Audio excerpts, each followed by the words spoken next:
Hi there. It's your second favorite DP right here, okay? No, that's Deadpool, you silly little Hufflepuff.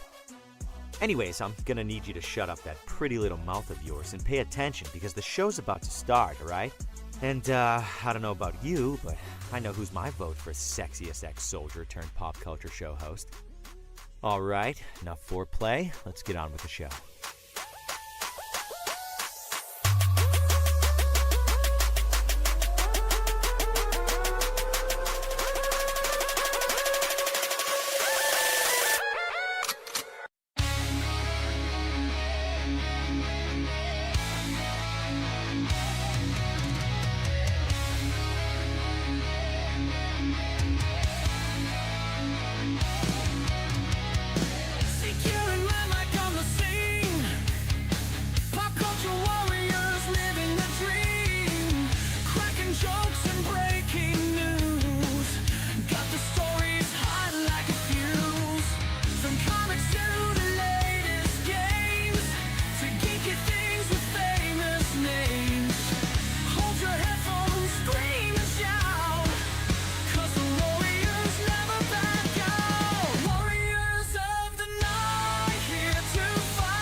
Hey, everybody!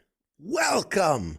Tonight is April 14th, 2026. This is episode 239, I think, of Pop Culture Warrior, the show where I stay up to date on all the ins and outs of what's happening in pop culture so you don't have to. I am your host. I am CQ. But I can't do it alone, ladies and gentlemen. No, sirree. And while I thought he might not show up tonight, he surely is here. Ladies and gentlemen, it's Mr. Mad Mike. What's up? I hate you so much. I hate you so We're doing much. this. We're doing this. Are we live? Is this live? Is this happening? Are we happening right now? Is this real life? Yes. Yes, it is. Did you hit the button? I hit the button. They can hear me. They can hear you. Like, that's always my checklist. Can they see me? Can they hear me? Can they see you? Can they hear you? Thumbs up on all. There we go. Hey, Heath, what's up, man? Man, it's Tuesday night already. Feel like it flew by. It flew by, man. It really did. It did. I don't know. Does that feel like it for you? I don't know. I don't remember last week, man. I'm like a 10-minute memory span. 10-minute Tom over here. Like fucking Alzheimer's. I'm gonna call you 1 Isn't minute. there a Mike? movie where the person only remembered stuff for like 10 minutes or some shit? That's me. Yeah. You're thinking of what was 10-second Tom from 50 First Dates, where he kept resetting his memory every 10 seconds. I'm gonna call you 1 minute Mike. That's your not mad. That's what my wife calls me too. Giggity. You're being nice. Is that a beard or a shadow on Mike? It's a little. He's got some dirt. He was outside. He's got some dust. Some dust has settled upon his visage. I can grow a glorious beard, but CQ gets all jelly. Yeah, that's it. That It's not is all it gray. exactly. Welcome, folks, to another amazing edition of Pop Culture Warrior. Tonight, joining us later in the program is an incredible author. His new book is Red Rovers. It's kind of like a sci-fi, military, teleportation, action adventure kind of book. We're going to dive into it. Mr. Leo Baker is going to be joining us later tonight. But for now, it is us. You're graced with our presence. There you go. So many things. Dude, last week was such a good week. If you like television, if you like comic booky shows, because we had one of the best episodes of Daredevil so far. We had the new and final season of The Boys, episodes 1 and 2 aired. We had the latest episode of the Invincible series. Just banger after banger after banger after banger. Thoughts? Yeah. Is there I watched it last week and I text this fucking guy like, great episode. And he's like, oh, thanks, bud. Like, I'm talking about Daredevil, you dumb fuck, not our show. Oh, I thought you were having a stroke. You're being so nice, he fucking says to me. Okay. Context is important. I said, I'm getting off and I'm going to watch Daredevil. I understand. And it was literally an hour later, and I was like, oh, great episode. Oh, thanks, bud. Like, I'm fucking watching the interview. Like, no, I don't fucking watch this show when I'm not on it. Like, I don't know why I gotta keep saying it. Okay, you left midway through the program while I stayed for the interview. And so it just so happened to line up that as we were finishing the interview, shutting down the stream for the night, literally, I'm like just wrapping up. I get off, I step away, and you say, hey, man, great episode tonight. And I was just like, wow, he's what? I never get comments, especially what is it? Not comments. Fuck. Compliments or whatever. I don't fucking compliment, especially you of all people. Fucking cold day in hell before I compliment you. He's like, oh.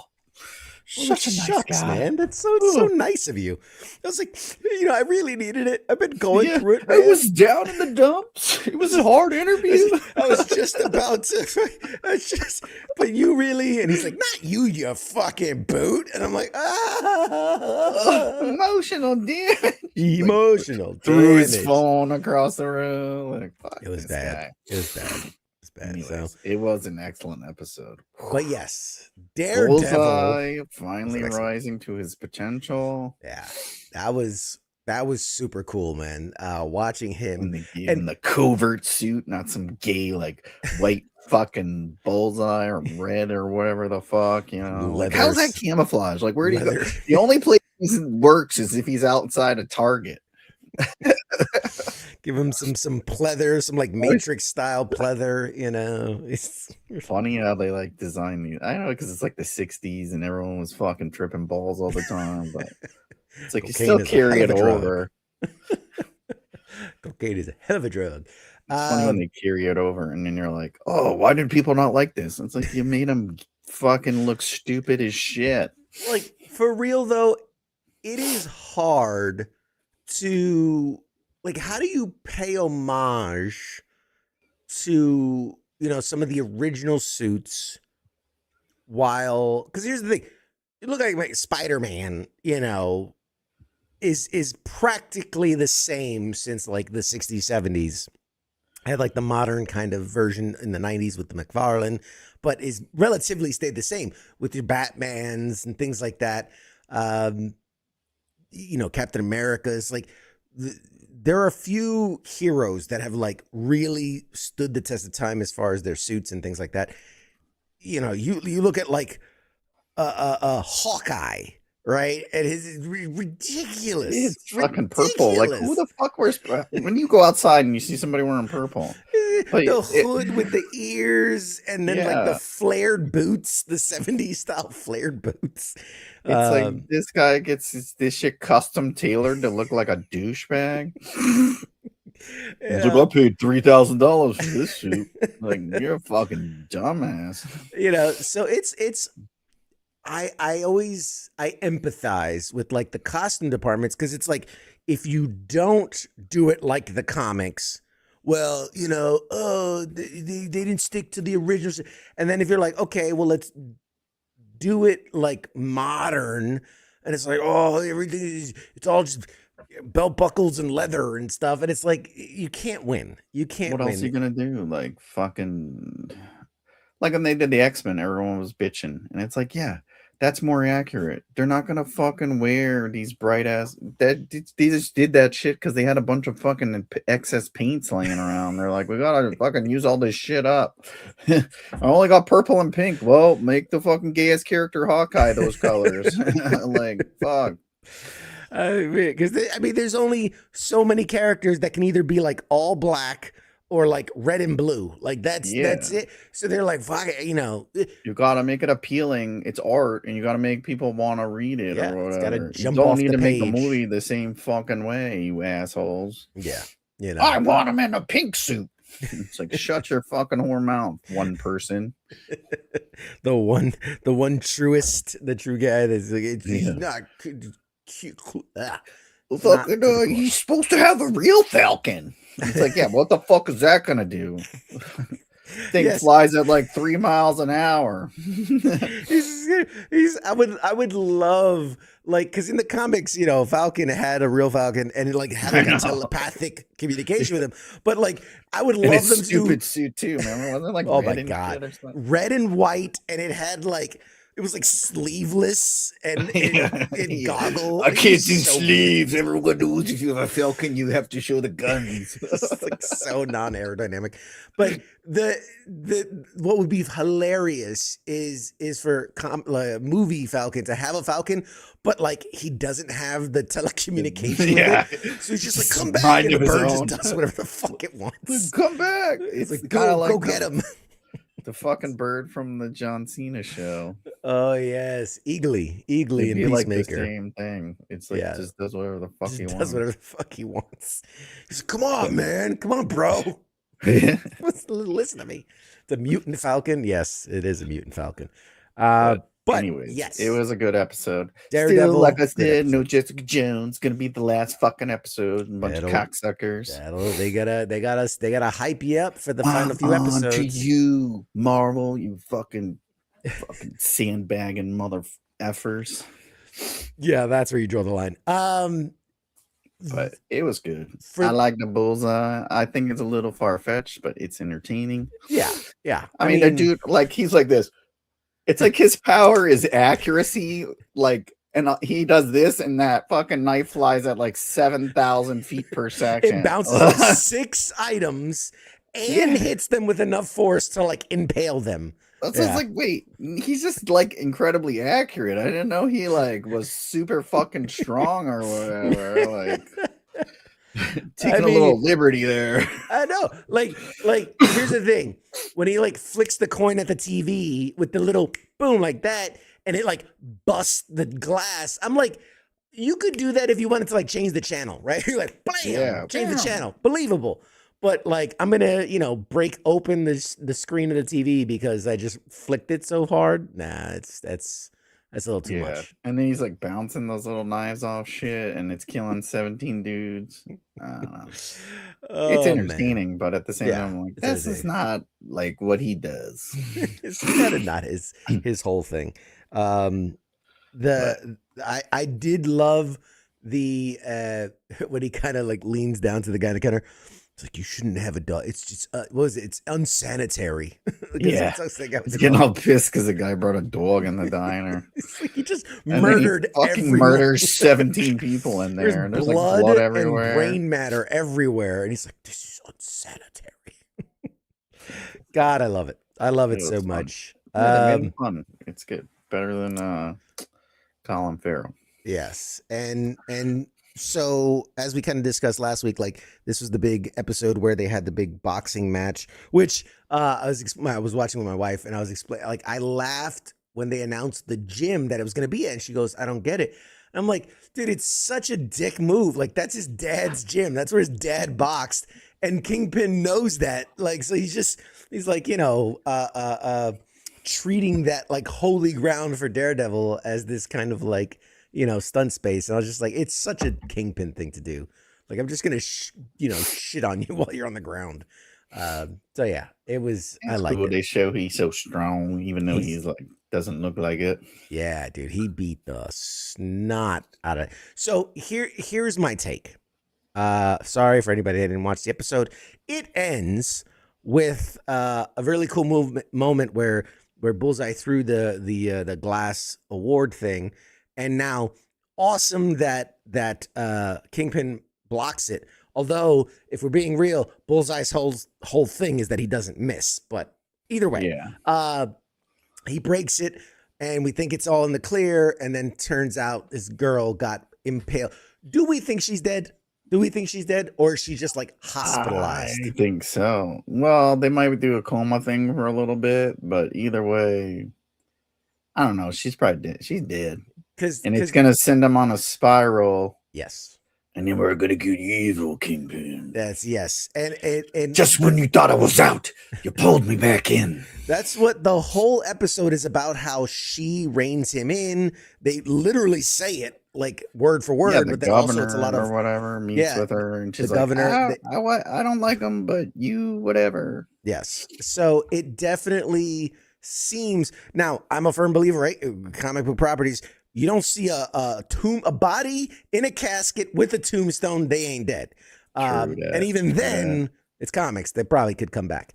But I definitely think this is what they needed to turn the corner and let him really go full insane psycho, crime kingpin boss guy. And it's gonna get brutal. The next couple episodes are probably gonna get pretty, and that's especially if she's dead. The muscle of a tiny white lady.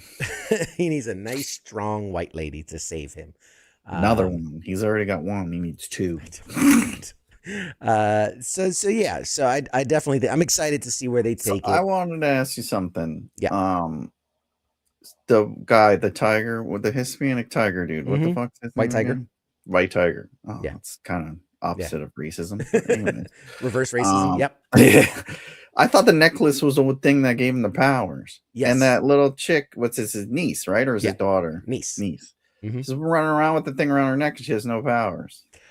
You gotta say some chant or something like fucking ¿De dónde está? ¿Dónde está el biblioteca? Activate the powers. Necesito el baño. The floor comes out. You say power. Swiper, no swiping. So Yes, from the Or they changed it for the lore show? accurate comic books, the amulet is what gave him the white tiger powers. We've yet to see any sort of inclination in that way that it's actual power based. So maybe it's something that'll be unlocked. Maybe not. I thought it was heavily implied with like he wears the necklace and then she gets it like, oh shit, the Because was he young white fat? I don't tiger. remember. Like they only showed him a little bit, but I guess Yeah. he was just normal. He was just a I don't think normal they showed dude. him any like super fast. He's just like some weirdo wearing a fucking leather suit or And whatever. I mean, the guy was walking down an alley. They put a gun to his head, and bam, he's gone. If he had some white tiger was fast instincts, or whatever. and just dodged out of the way or something. So, I don't know. So I it's don't just know. like a trinket, I guess. It's just like a lucky charm. Now, what would be interesting is if he didn't have that, and it was just kind of a part of his whole getup, but that, kind of like Kamala's gauntlets, but bracelets, that like something activates it, and it turns out it did have, and then she's given these powers, and then she joins like the Young Avengers.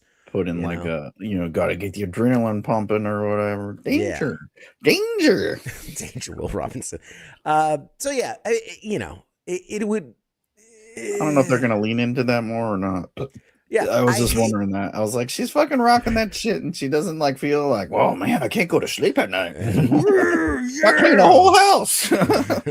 That's the cocaine. That's not the. That's whoa, I'm like super powered. It's because you're fucking sloppy with the cocaine packaging. You're fucking getting the powder all in the air. Magically delicious. Yeah. No, if it's hard because I know how desperate they are to like keep the TV stuff, and the movie stuff.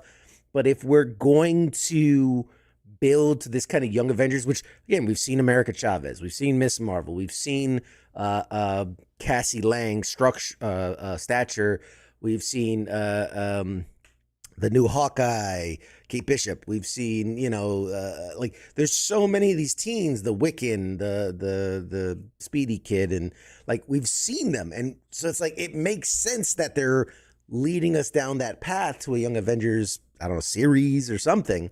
But it's a show, not a movie. Yeah, it's definitely.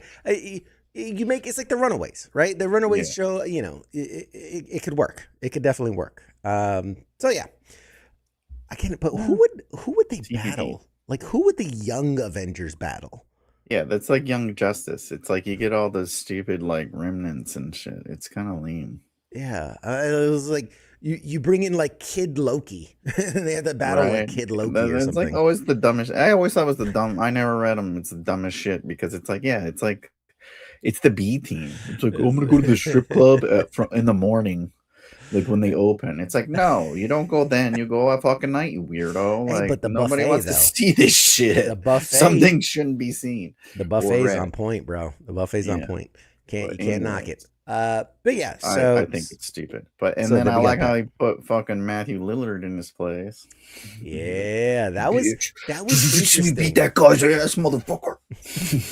That was interesting because, again, it's this dichotomy between obviously it's the US government doing these shady things that they got to, because it's what we do with the CIA. You think that's where he's still working, or if you think he's the hand, or is it like maybe he works for that lady, the lady from Seinfeld? Yes, Allegra De Fontaine. Yeah. So that's for people that missed it.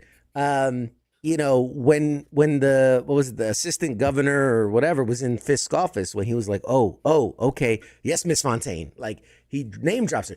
Does that mean that's who he's working for? Could be. Does that mean who he's working for has the connection to get her in there? Could be. So it would be interesting. We know that this Daredevil series leads into the Punisher special, which leads into the Spider-Man movie, which we already know the hand is going to be in that. So maybe it's hard to say.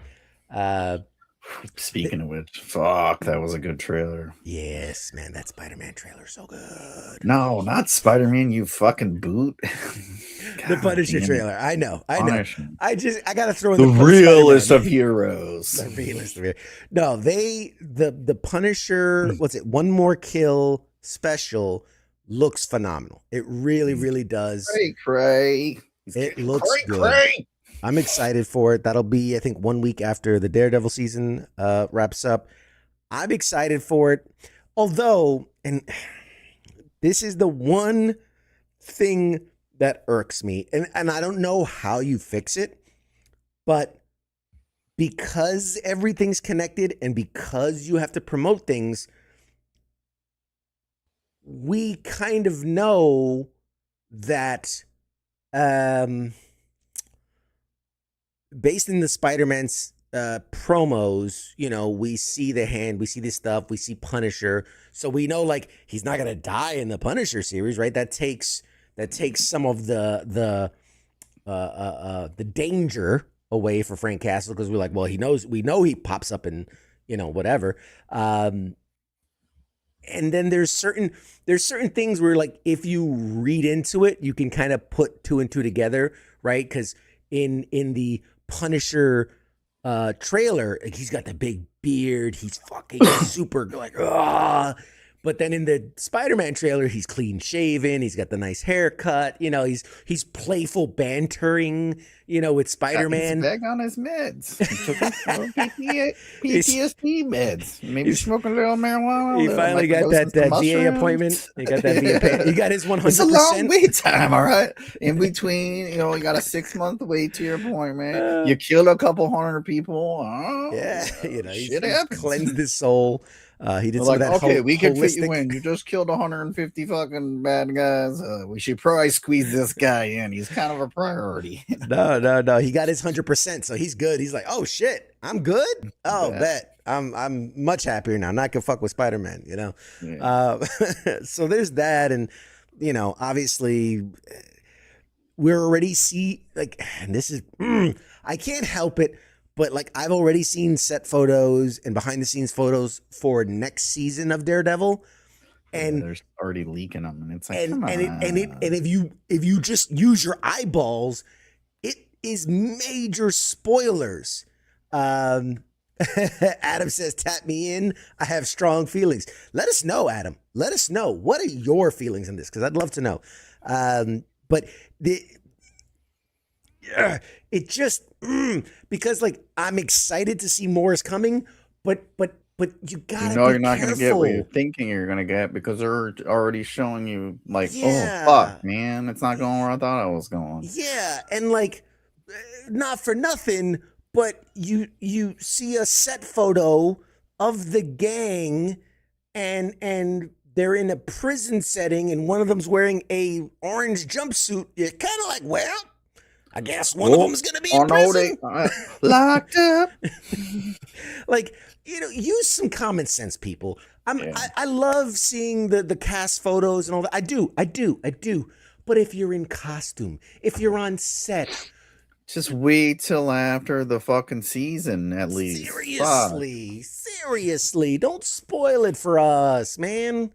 It's so hard to keep May. I think it's like May 19th. It's like you can't wait like fucking 3 more weeks. Well, not even. This is for next season of Daredevil.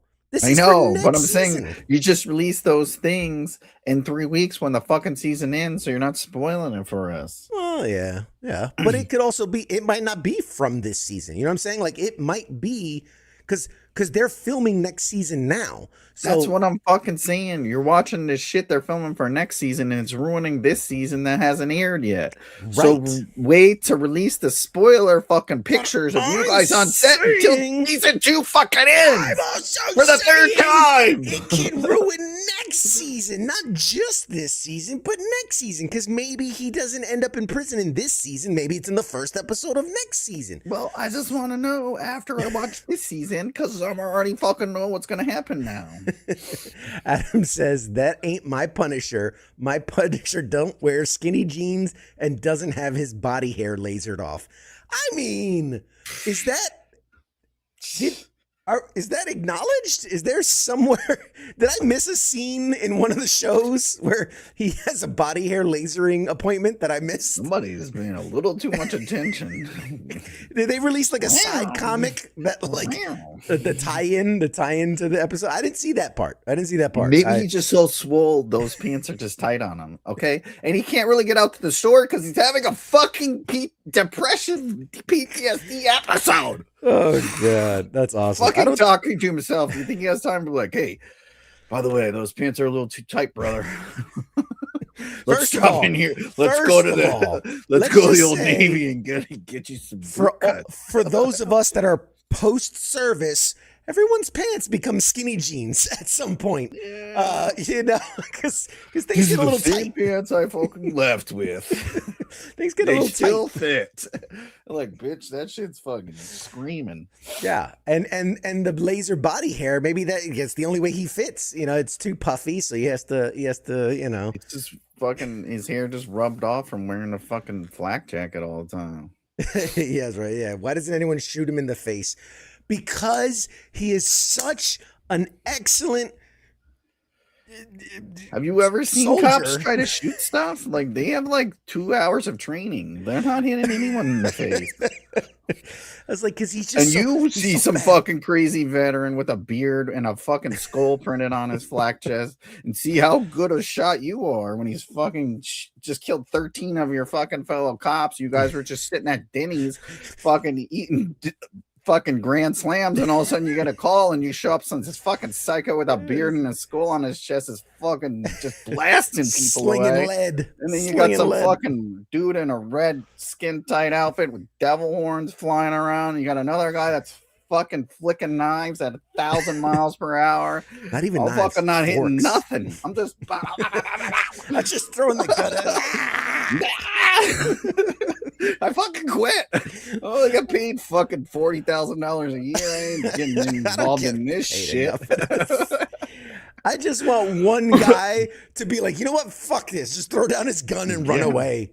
I ain't got time for this. That guy just throwing a fucking pipe with a fucking rope attached to it. And it flies back at him. It's like, I'm pretty sure that's a walking stick he just beat me with. He just got a fucking... This guy threw a quarter at me and gave me a concussion. God damn it.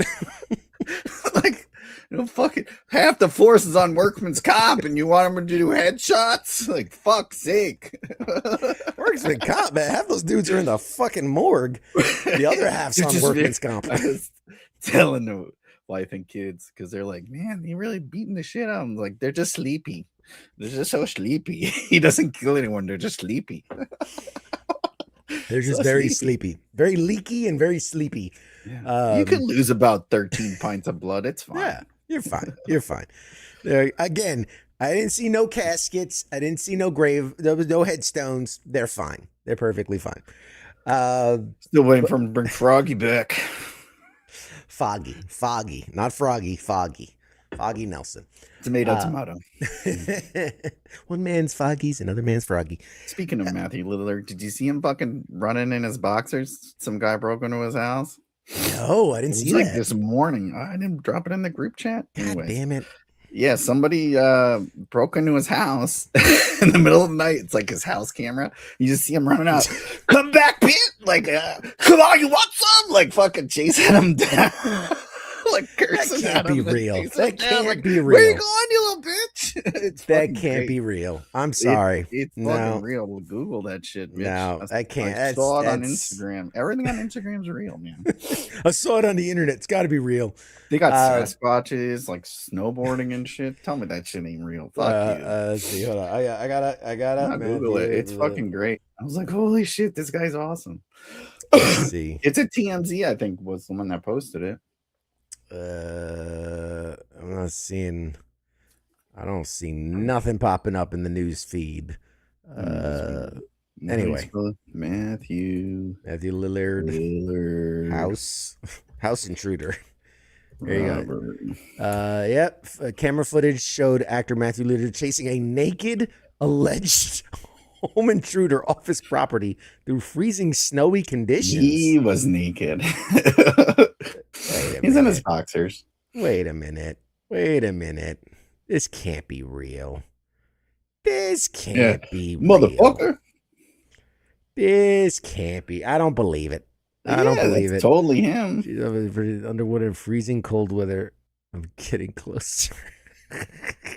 I'm not done yet. I paid you for the full hour. That's so that happened. So based on the time date stamp, that's January 30th of 2025. So that's over a year and 3 months ago. Yeah. Unless the camera footage is wrong, but that doesn't. Maybe he's went to court and shit with the dude, and they can't release it until after the thing's done prosecuting. Bullshit. I've seen. Yes, Adam. I have. Yeah, met Matthew a few years. Totally right. Matthew Lillard is one of the coolest, chillest dudes in Hollywood, hands down. I've got to meet him a few times, and every time he's a fucking crack up, absolute crack up, funny dude. What about The Boys and Invincible? Any thoughts on the latest episodes, man? The Boys was good. Season 3 of The Boys, and I'm on season 2, like episode 8 of fucking Invincible. Oh god. No, I'm on the last season, episode 4 or 5, I think, of The Boys. And yeah, I'm only on season 2, I think episode 8 or 9. Dude, you're missing out on some of the best. I know, and everyone's buzzing on the fucking internet. So I got to do my research for this fucking show, and I see all the spoilers. I'm like, gosh darn it. Some of us like to take our time. It's like fine wine. I like to just spin it around and sniff it and sip it. I just forget what I was watching. Like, what the hell was I watching? Thank God for those like recaps, season recaps, because half the time I'll put up a show and I'm like, what the fuck? What? The worst at the Game of Thrones shows. Oh my God. When I was watching the new one and they're just dropping names like everyone remembers. I'm like, dude, one, we can't pronounce names. Everyone knows this. Game of Thrones was like, let's make the most fucked up names possible. Yes. And it's like, absolutely. that's Shaniqua, the 30th of the 13th realm. And it's like, who the fuck was that again? Oh yeah, the little blonde crazy fuck. Okay, got it. Yeah. So anyway. Yeah. Dude, you know what I watched? What you watch? Tell me. Not because you recommended it, because of course another one of my friends recommended it, but I went and saw that Project Hail Mary. And it was good. Such a bitch. It was good. It was good. It's got Ryan Gosling in it. You cried like a bitch, I bet you. Guy's so hot. Fucking Gosling. I could watch that guy all day long. Gosling. Just needs to have like a camera follow him around. so hot. No, it was good. It was fun. They did a good job. I liked it. Yeah. All in all, I mean, would I watch it again? Probably not. But actually, I will, because I'm gonna forget I saw it. Oh, what's this movie? And then be like, hey, so cute. You watch Project Hail Mary with Ryan Gosling? So good. You should check it out. He's got a rock friend. He's rocking. Anyways, what was I gonna say? Damn it! Good on you. Are you gonna go watch the Sheep movie now? The Sheep Detective. No, I'm not. I'm a big supporter of Hugh Jackman, but that is sometimes I wonder, like, what the fuck, dude? That draws the. What kind of contract did you sign with what devil? Because what the fuck? Just somebody like, is he microdosing mushroom? It's like maybe someone just gave him a little too much. Like they're like, listen. You want he can't say no. His agent's like, you really gotta run these things through me because he can't say no. Someone went direct to him, like, yeah, I'm in. It was at a convention. They're like, hey, I got this movie. You got it, mate. I'm in. Fuck. It's like those commercials where they're like, the people, not the commercials, the reels where the people are like, hey, nice shirt. Call you later. Fuck. Damn it.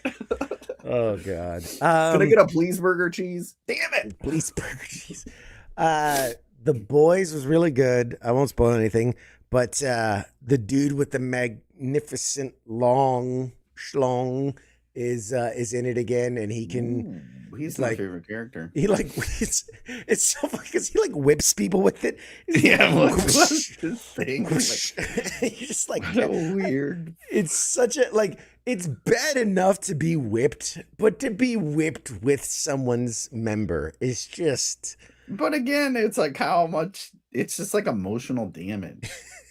You're like, It's not like he's whipping that thing around at like 1,000 miles an hour. I mean, you know? but it's hefty. Like you see him like, yeah. like he At the same time, these guys are super strong, super fast, whatever, and it's like this guy's just whipping it. It's like. Well, I think in this context, he was whipping somebody who was just a normal. He was a normie.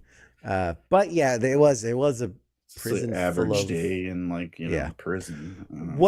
What absolutely kills me, and this is just, I mean, say what you will. We don't talk about politics and stuff here, obviously. The similarity of what's happening in Daredevil, right, to what we're seeing in America, and also in The Boys, like basically they're putting these soups in internment camps. Like when you see and you go, like, remember, this was filmed over a year ago, which means it was written 2 or 3 years ago, right? And they go, what's the worst, most horrible, evil thing we can imagine?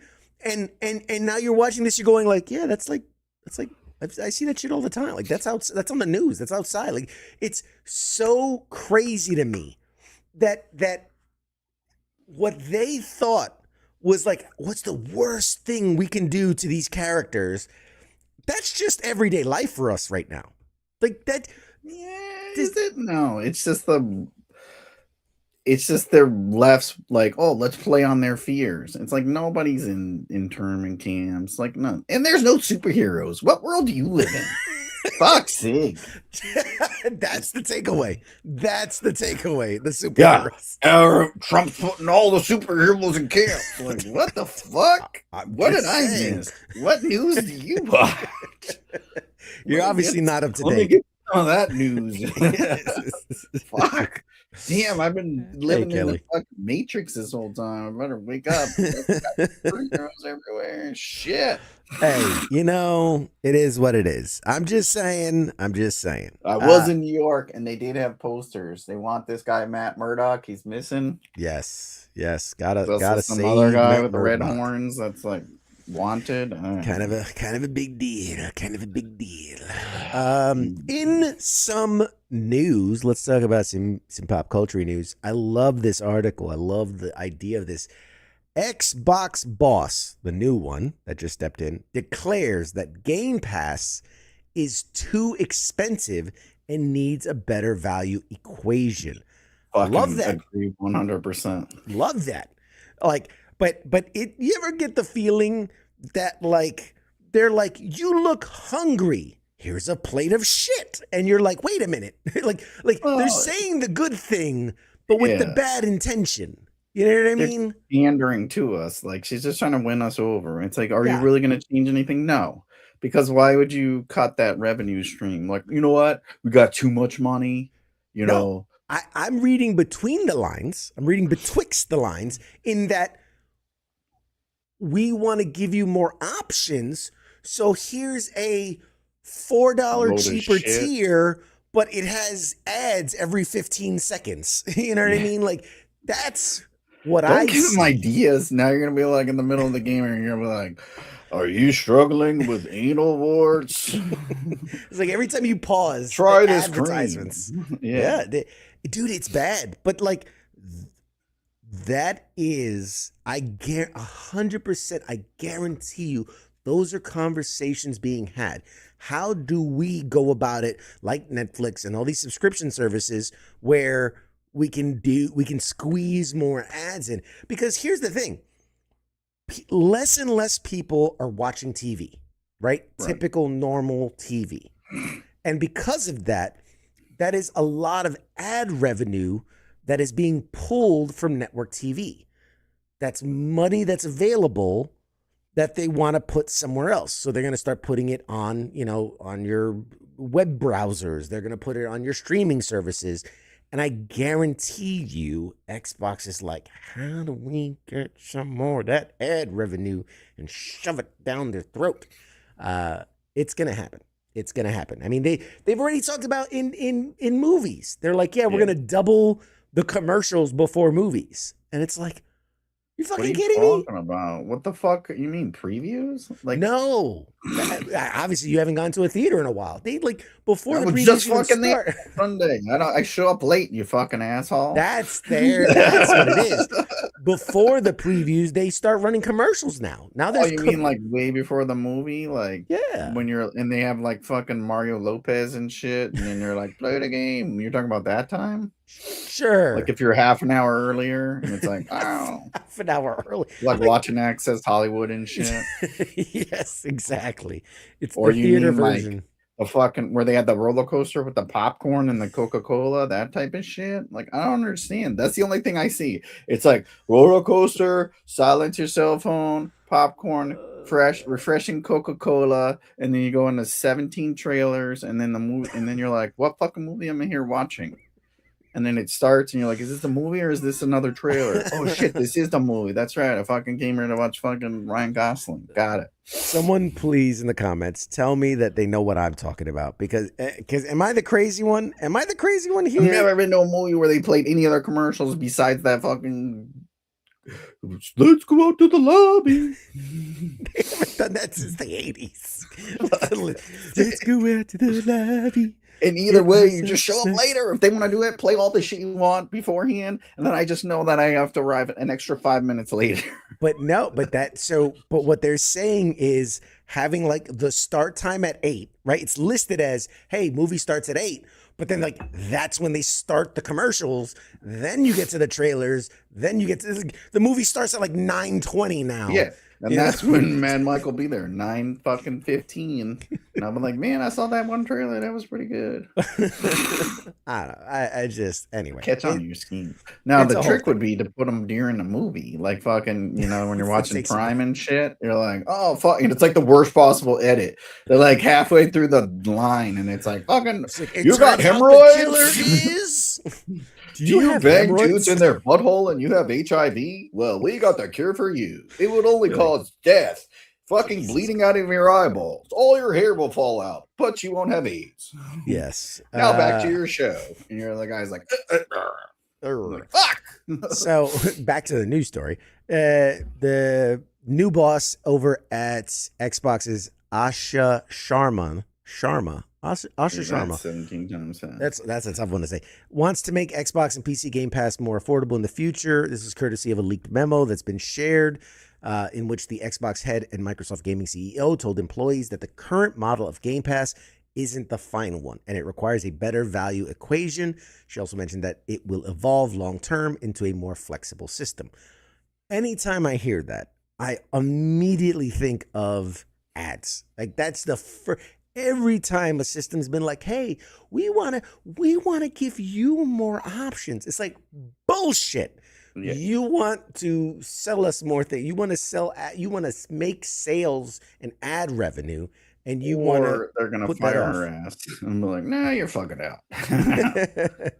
I mean, that is a possibility as well. I still gotta pay all my lawyers for Epstein's fucking shit. Wow, that seems like a personal problem there, guy. But that's Bill Gates. It's Microsoft. It's a callback. It's a callback. What else? CinemaCon just happened, and a bunch of stuff's dropped. Sony was huge. They dropped a shit ton of stuff. They like got to because of the fucking garbage fire, fucking dumpster fire, garbage fire, garbage fire. Yes. Like stuff for Helldivers 2, and they're doing like a Bloodborne movie. They showed some footage and some clips of the next Spider-Man Beyond the Spider-Verse movie, which looks gorgeous as always. Know the Project Hail Mary guys were doing that too. Yeah, man. Yeah, there was a show where we can learn these things. We've only talked about it so many times. Did we though? So many times. Did So many times. we? Yes. Yes. Absolutely yes. But yeah, so lots coming out of the How CinemaCon come you thing. weren't at CinemaCon? Because it's in Germany and it's a little outside my area. No, I think where did CinemaCon? Don't you have to take be in the place? business or something to get in there? I think we talked about it before. You were like, yeah, you gotta be like a whatever, and you gotta blow so many dudes. I mean, that's one of the things. You gotta pump the numbers up. So you gotta get some numbers up, buddy. It was in Vegas. Dude, Vegas like has been crazy the last few weeks because they had PizzaCon a few weeks ago. Yes, that's my favorite con. I'm totally gonna go one of these. Fucking going. PizzaCon. Then they Fuck had San Diego. Fuck New York. I'm going to fucking PizzaCon. So they had PizzaCon. They had like the Exotica, which is like the adult entertainment con. They had CinemaCon this weekend. Next weekend is NAB, which is your national something broadcasters. It's like the National Association of Broadcasters. The week after that is Magic Con for those that play Magic the Gathering.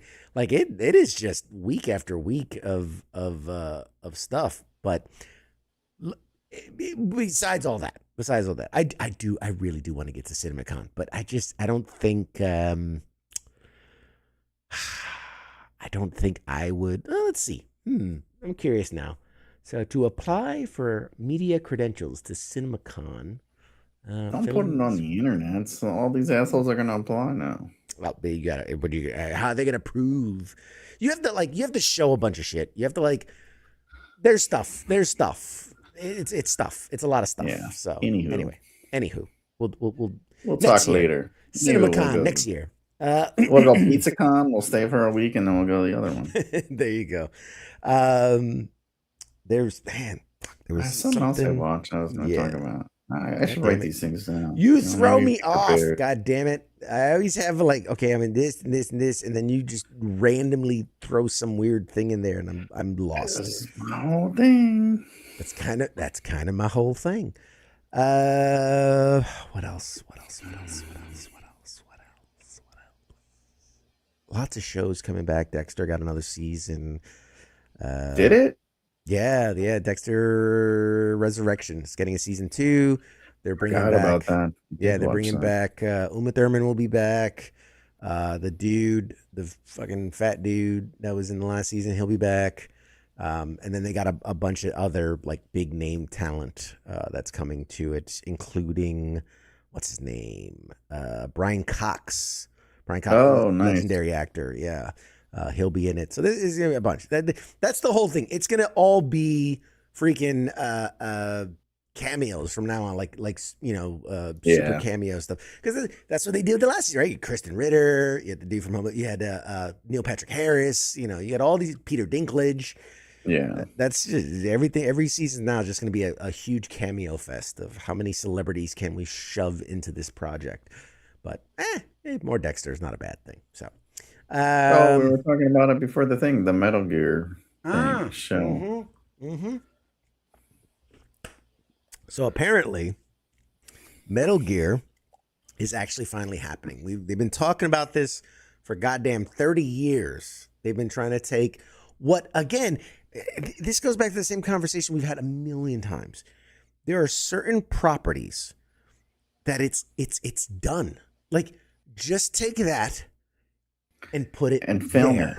it. Like, that's just it. Film it. Just do this over there. And if you do that, it's going to make a shit ton of money. And then they're like, no, let's put The Rock and Kevin Hart and Jack Black in it. You know who'd be good at Solid Snake? Kevin Hart. It's like, so in this, it's like the X-Men, but instead of having powers, they work in a soup kitchen. It's like they just do these random weird takes of everything. Idea, let's do it. Genius. Greenlit for 3 movies and a sequel. It is one of the things that irritates the ever-loving shit out of me, in that until the recent stuff of like The Last of Us and I don't know, was the other properties, like The Boys. Even The Boys is like way off the mark from it's good, but it's really far removed from what the books are. But like It's The a Walking rare Dead, thing when they did it really good or whatever. yeah. So there are certain properties that have gotten a lot better at it. Fallout is a great example of where you can tell an original story, but keep it core to its roots. The Boys, while it's definitely not the story from the comic, is pretty faithful. It's pretty indicative of what the books are. Same with like The Walking Dead for the most part. But yeah, like Metal Gear Solid is such like just a guy. He infiltrates the thing. He tries to be stealthy. He takes out some baddies, and at the end, he has a fight on top of a Metal Gear. Like it's boom, you're good. You're done. You know, snowy Tom environment. Cruise in there, it's just like Mission Impossible. Ugh. That's the question. That's the $1,000,000 question. Do you need a well-established, famous lead to play Solid Snake? No, it's opposite. Complete opposite is the way you need to go because it's a solid, well-written story that people love. You don't need. You could put anyone. You could put fucking you in there, and they'll be like, "This is so cool. Look at that guy. He rolled around and got the fucking thing. He's so I will stealthy." say, I look good inside a cardboard box. I'm just gonna say that. And black spandex. Black spandex. A bandana. I could kill a bandana. But No, I was yeah, gonna say. I will say this. I did voice some of the lines from Metal Gear Solid too. You can go on my page. You find that I did a little voiceover action. nobody's going on your page, but anyway.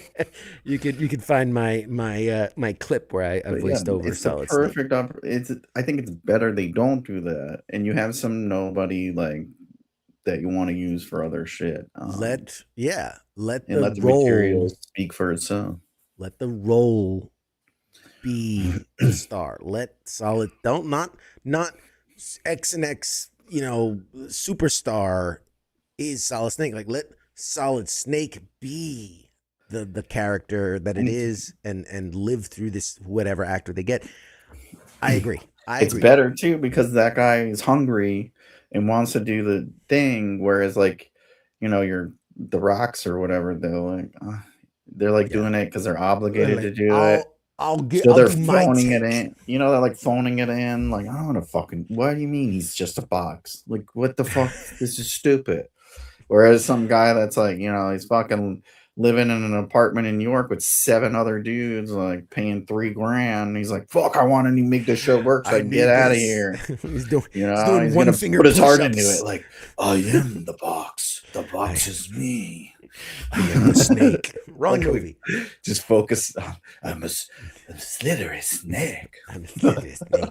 Yeah, so solid snake. I think it's the kind of franchise where you could put like celebrities around them in kind of the small, like get your Sniper Wolf.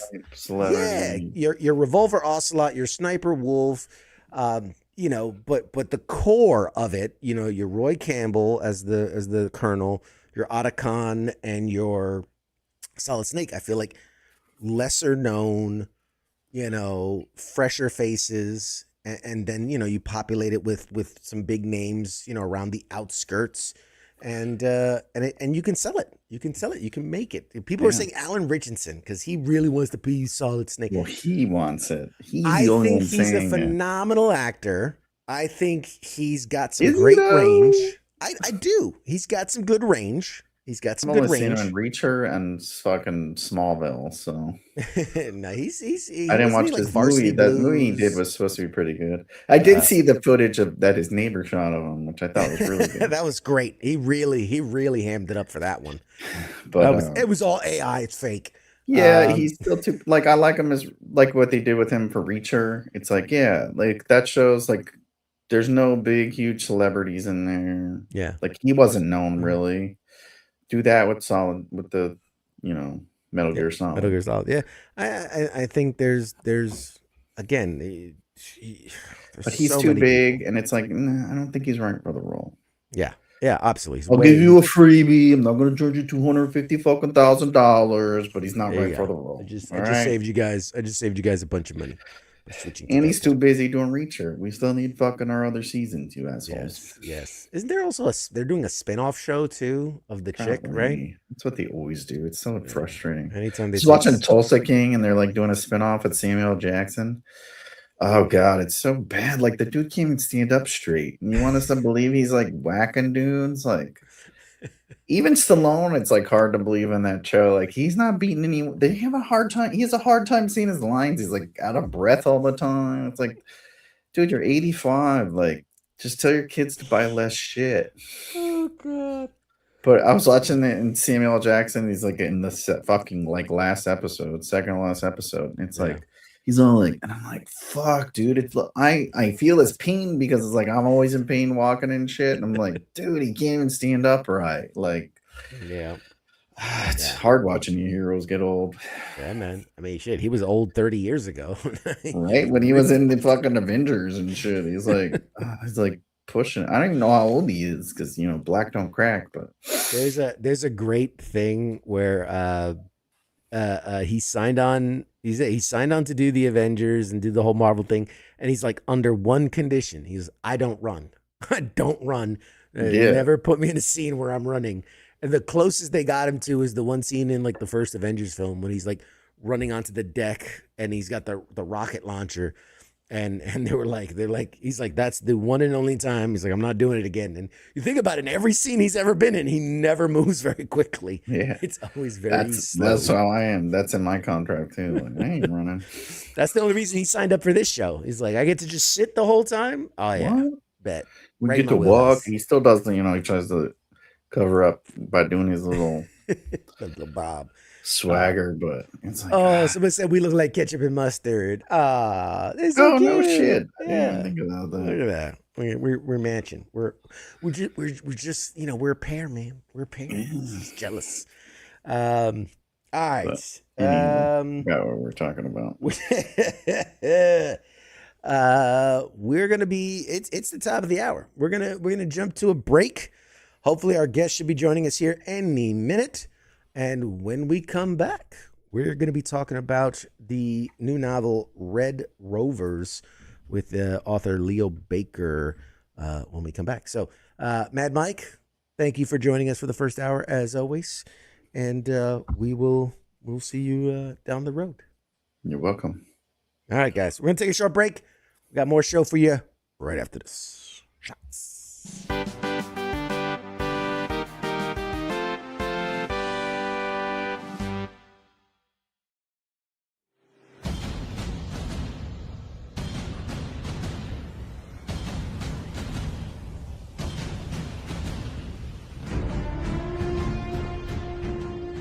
Hey, you there? Yeah, it is right, you. Let me ask you something, right? Where the hell do you think that you're going? Oh, would you think because the show is going to commercial that means you get to just walk away? Well, CQ asked me to pass on the little message, alright? And it says, I'll be back.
Twists and turns, villains playing heroes learn. Every episode will discern lessons from the past to learn. Games we play and books we read. CQ's list of what we need. Memories that make us bleed. Together we will take the lead. Pop culture warrior here to ignite. Guiding through the tales of light. With CQ leading the charge so bright. We're ready for another fight. Pop culture warrior here to ignite. Guiding through the tales of light. With CQ leading the charge so bright. We're ready for another fight.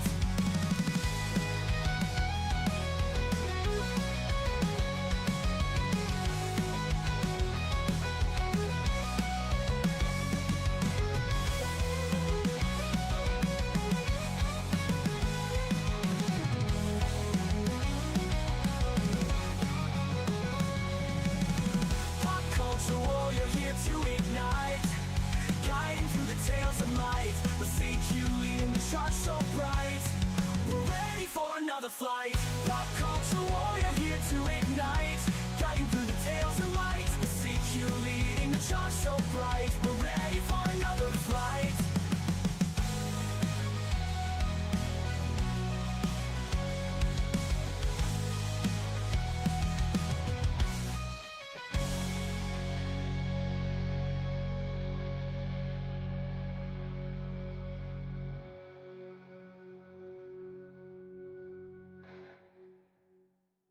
Hi there. You're watching Pop Culture Warrior.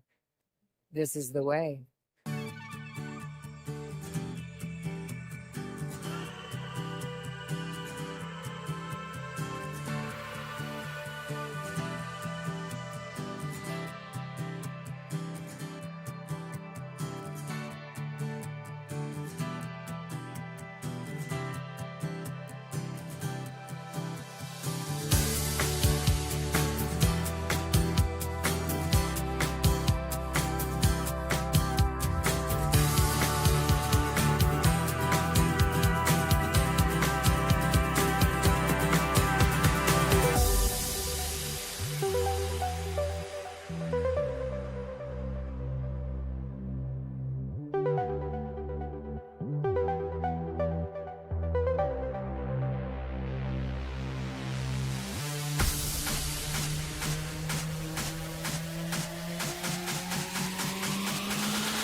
You're watching Pop Culture Warrior. The force is strong. They have the high ground.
Love, absolutely love being live. It's one of my favorite things.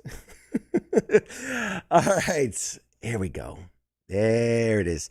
All right.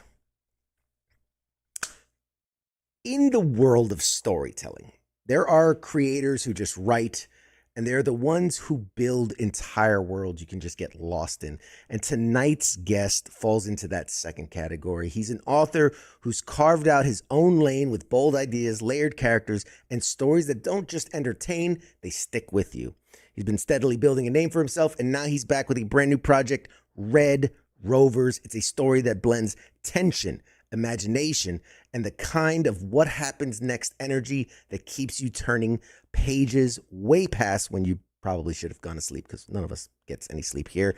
We're going to talk about his journey as a writer, how his style has evolved, what it takes to stay creative in a crowded space, and of course, we're going to dive all into Red Rovers and what makes this one hit different. I cannot wait to get this started. Please, ladies and gentlemen, welcome to the show, Mr. Leo Baker. Yay! That's your cue, buddy. Thank you for having me. Yeah, as a good host, thank you for joining us. This is great. I'm super excited. I really have been looking forward to it. In an effort of transparency, because I'm always very honest with my audience, I haven't gotten to read the book. I was supposed to get a copy. I didn't. We were just talking about that. But it's one of the ones that I'm most excited to dive into, just off of the synopsis and the information I was given ahead of time. But I want to start with you before we dive fully into the book. I love to get to know the person that I'm talking with and a little bit about them. So let's kind of start at the beginning. What first kind of pulled you into writing as a career? Was there a specific moment where you said oh, this is what I want to do?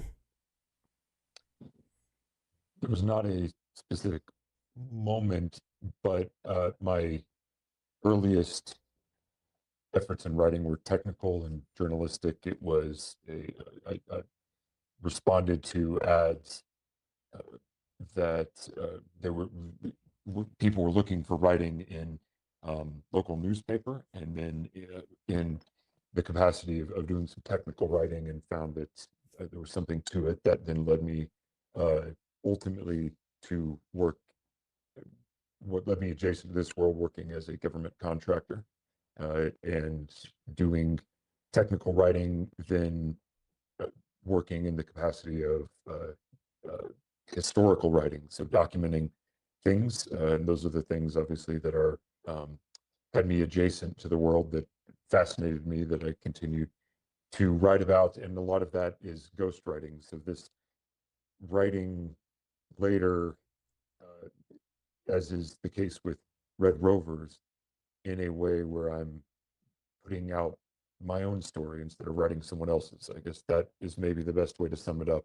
I've written many other people's stories, or written other people's, at other people's direction for quite a while. So that was my upbringing as a writer, and then began to write things that, ideas that I conceived, marrying, I believe, you mentioned your pop culture sci-fi interests. I was always informed by those, but did not have much of an opportunity in writing, on behalf of DoD, on behalf of other clients that I contracted for, anything that was that fantastic or exciting to me. So this was a nice break away from that. Outstanding. Outstanding. And touching on that, I think that's great. What kind of stories were you drawn to like early on, either just for your own entertainment or for your own writing? My father had lots of technical books around the house, but he also had a penchant for those short sci-fi, classic sci-fi tales.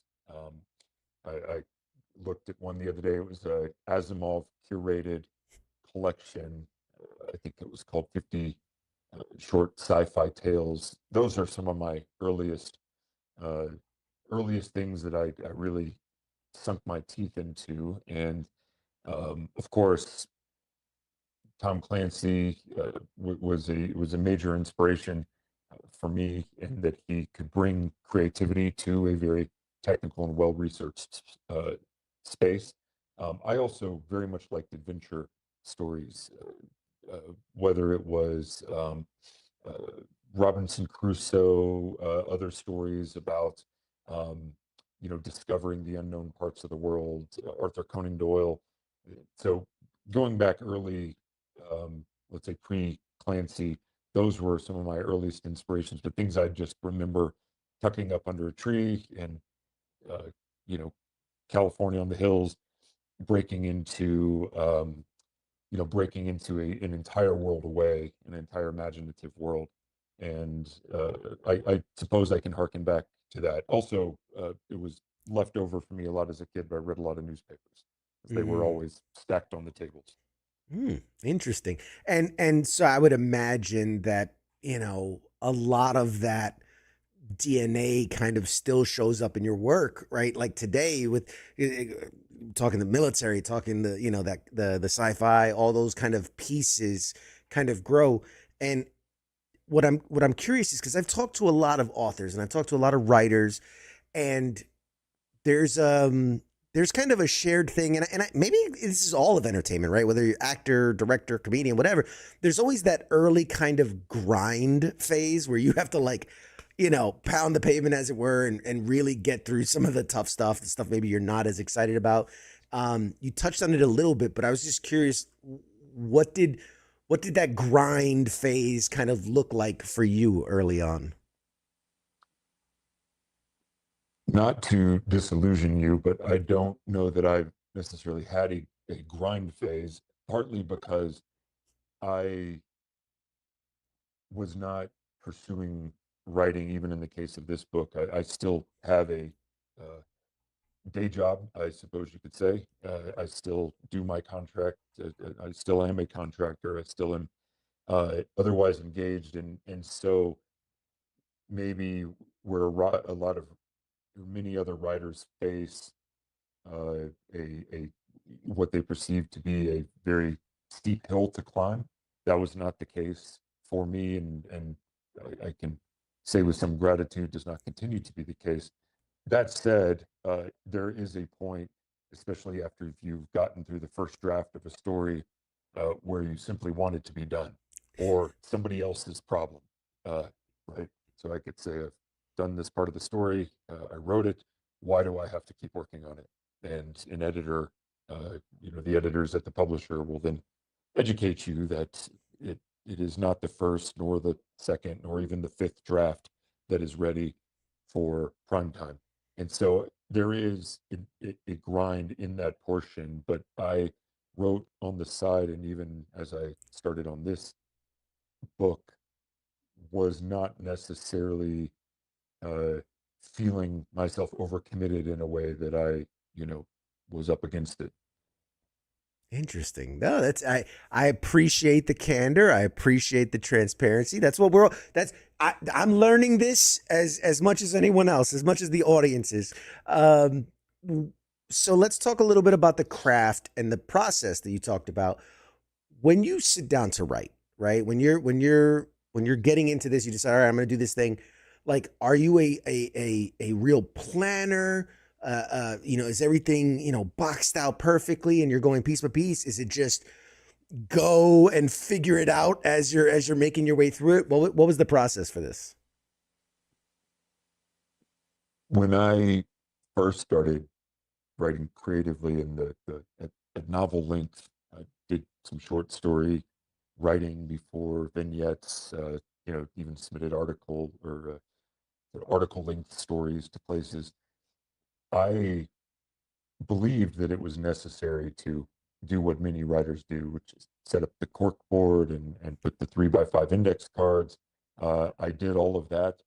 Ultimately, I did not find it particularly useful. Um, for me, I needed to. I, I will give you the credit to say that I suppose I had to say there is no way to lay out an easy map. You have to get down next to the word processor and hammer it out and get through the story that way. I, however, found that as I would lay out several scenes or get through them, I would then need to step back and almost like if you're laying tile, you stand up to be sure all the pieces are straight. I'm not a tile layer, but from the summer jobs that I've had, bricklaying, tile laying, working in construction, I do know that if your nose is too close to the stone, you start to lose sight of what makes the whole story work and be effective.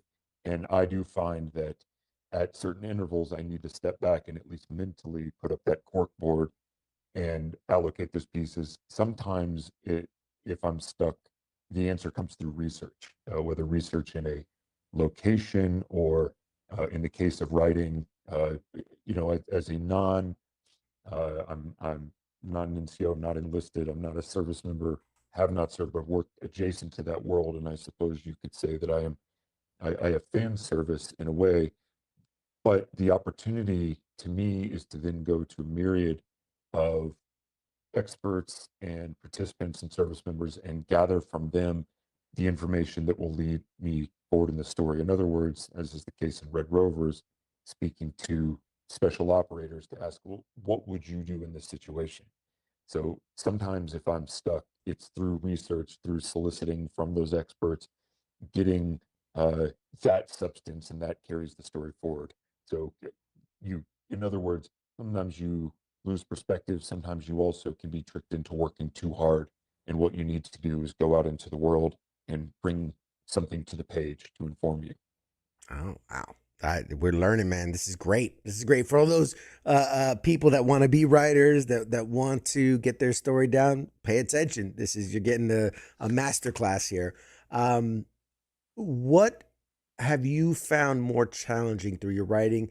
Is it typically like coming up with the idea, or is it kind of like executing it, or finessing it? I mean, where's the struggle for you as a writer? That's a good question. I don't know that my answer will likely be different in a few years because I suspect that each book is going to present its own challenges. Um, I'm working on something right now that is a journey into the unknown. It's on Earth. It's not in space. It's to a remote part of the world. And Mm. the question that I asked going into that story is, what is a mission? And in this case, it is a mission. They're defense contractors working in a unique capacity. But what is the mission? I don't think this is giving things away that people would be irritated by. But the question was, if people came back and all lied about the mission, coordinated a lie, what is Mm. the circumstance of that mission that would, and so on the one hand, I mentioned that to say, on the one hand, there's the plot you're following. There you go from location one, to location two, to location three. These things transpire. And on the other hand, there is always driving toward that central question. Are you, are, are we being led to the thing that is the premise, the promise of the book? And the promise of the book in that case is a terror or something terrifying that happens that borders on, you know, reality. But so keeping those two things in balance, I don't know that I could say the you don't necessarily, as a writer, recognize the challenge when you're in it, but you certainly know when those things are out of sync, right? Like if you know, if one of your tires is imbalanced, you start to feel the wobble. And I recognize it that way. So if I'm out of sync, I feel the wobble, something is wrong. Uh, Whether I have the immediate insight to know, you know, whence that problem comes. In the case of Red Rovers, it it was different because it is a very action plot oriented book, and all of the pieces had to work together and have the same um, I guess synchronicity. They had to have a tempo, they had to have a movement, and one of the uh, challenges to that was not in immediately writing and moving through the action, but was in stepping back and figuring out how to make all the pieces about the same length and depth, and uh, edit it and whittle it into a place where it was all in balance. That may sound a bit vague and abstract. I'm still, you're learning. I'm also learning how to communicate this stuff. My head is in the book. But but the quick answer is, I think the thing that is most difficult is being sure that you are serving both the purpose of the book and the action of the characters in their world at the same time. Yeah, no, dude, you're doing great. You're speaking like a writer, which I love because it's like the passion for the work. It comes through, and it's so good. One last question before we dive fully into the book, because I really want to do that. But I'm fascinated, as you can tell, I'm fascinated by the process of it all. What's something, you know, about, and this could be about the writing itself, the you know, getting it to be published, the selling it, whatever it is. What's something about this whole process that, you know, people outside of it would be surprised by or completely misunderstand as the process? A writer at a conference told me once that the myth of the drunken writer, or the folklore of the drunken writer, was a myth. It's a something that writers came up with to slow the competition. Um, in my experience, the being a writer is not particularly romantic, and I think that writers, the reason I mentioned that story is writers, again, this is purely my perception, whether it is in other books or film or TV, are tortured romantic, living some sort of idyllic life, even if it is under the strain of you know, their tortured existence. I don't think that is true. In my exposure and experience, many writers are, they it is a job, and they treat it like a job, and live a fairly normal life. I think that is an image that writers like to put out into the world, and so it can disillusion people of it. But also, everyone is different. I don't even know that I qualify to call myself a writer particularly. I don't know at what point you cross the threshold into the other side um, where you are now considered one of the something that generates the stereotype. Right? Like, what is a stereotypical writer? There certainly is a rope fence around some group of writers that all represent some kind of ideal. Do I fit inside that fence? I have no idea. Man, you know, hey, I get the sense of like the oh man, there's a term for it. The like, I'm the sham from the inside. Oh God, there's a term for it where I think you're making this up. no, where people they feel like a sham within the oh my God, it's gonna bug me to no end that I can't think of the term for it. Man, it's gonna bother me. Anyway, moving on.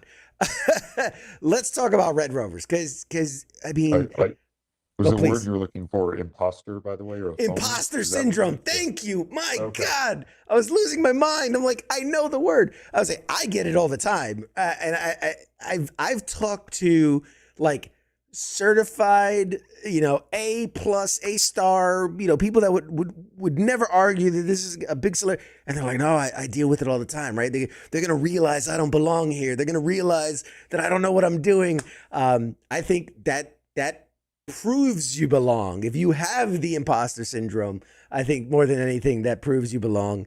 And hey, you've got your name on a book. It's available for sale. You're here promoting. You're an author, brother. You're an author. So that we're past that. Red Rovers. I know it because I read up on it. But if you were selling it to the audience right now, give us the pitch. What's the hook that pulls people into this book? The book is about a special missions unit team that encounters something on a mission in Somalia that one of the operators on that team sees something that does not make sense. That leads him on a journey to New Mexico, where he finds a subterranean army facility that is deploying Echo Detachment, which is a completely unknown, off the books special operations unit that uses teleportation to infill and exfil around the world. So the guys walk onto a pad in New Mexico and click, and they are liberating a airplane passengers from a hostage situation or an embassy, or dropping onto a moving train or whatever it may be. But they use this, it's a very grounded special ops book that uses this radical technology. So it's an action book about a special ops team that uses teleportation to fight terrorism. Oh my God. I love it. I love it. My two favorite tropes or genres or whatever you want to call it within sci-fi is teleportation and time travel. Like those are my if it has any of that, I'm so fucking in. So obviously we don't want to spoil the book. We want people to go out and read it and things. You said it's very grounded. So this is not, we got this from a space alien, and we're utilizing it. This is very, the US government figured this out, or some scientists within the government figured it out. Is that what we're leaning with?